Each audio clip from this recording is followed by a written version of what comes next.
Over the off-season, the Texas Rangers went on something of a free agent spending spree. Yes, they committed more than $560 million to a bunch of players. Meanwhile, John Fisher's Oakland A's didn't do that. No, that is not the story of the A's off-season. However, over the first 12 games of this 2022 season, the A's have had the better of it.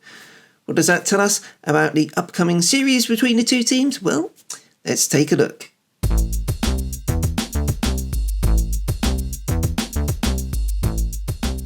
Hello, welcome back to the Oakland A's UK YouTube channel. I am Matt. I hope you are doing well. It's another weekend. They soon come around, don't they?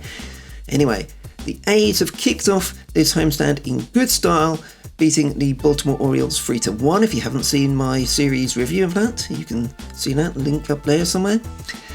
We now move on to welcoming the Texas Rangers to the Coliseum, and they have really stumbled out of the gate. So let's have a look at the facts and figures about the Texas Rangers. They are 3-9 from their first 12 games, not what they were expecting coming into this season. Their last series was a 3-game series in Seattle against the Mariners. They lost 2-3 in that series, although they did win yesterday with an 8-6 comeback from behind win. So good news for them at least to come into the series on a win, but it has not been a good start. This is the first meeting between the two teams of the 2022 season. Last year, the A's just edged it. 19 games between the two teams, and the A's got the better of them 10-9. The main man of note, of course, is Marcus Semien, former Oakland A favourite, is with the Texas Rangers. Finally got the big multi-year contract that he deserves.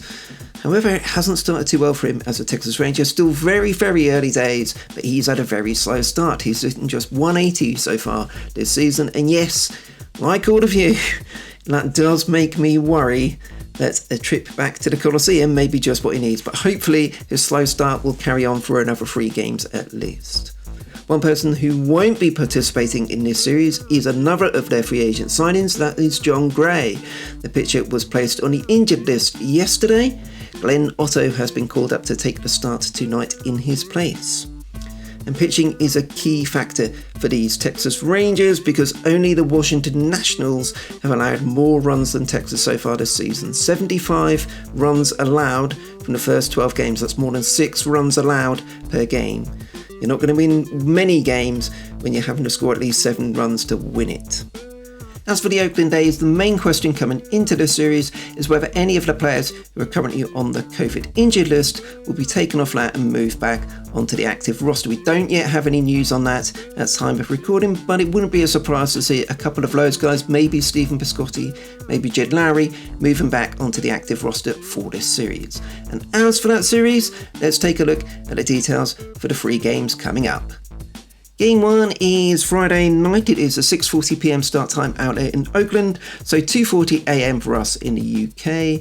It is going to be Adam Oller and Glenn Otto on the mound. Oller and Otto, I don't know why I find that funny, but I do.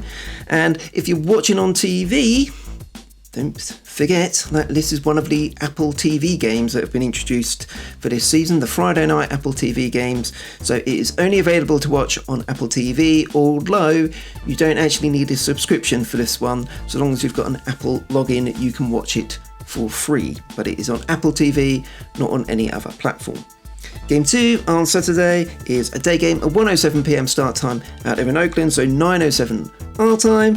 And that is Frankie Montas on the mound for us and Martin Perez on the mound for the Rangers, so that should be a good pitching matchup. And then on Sunday, a Sunday matinee, 1:07pm start time in Oakland, 9:07 for us. Cole, always believe in your soul, Irvin, up against Spencer Howard.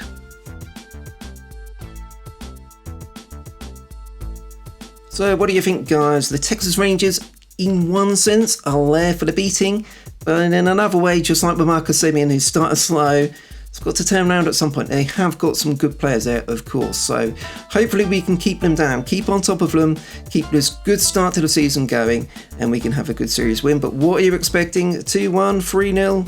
Let's see. Let me know who you think will be the star of this series, and we will come back to that after the game on Sunday to wrap up the series and to see who the star of the series will be.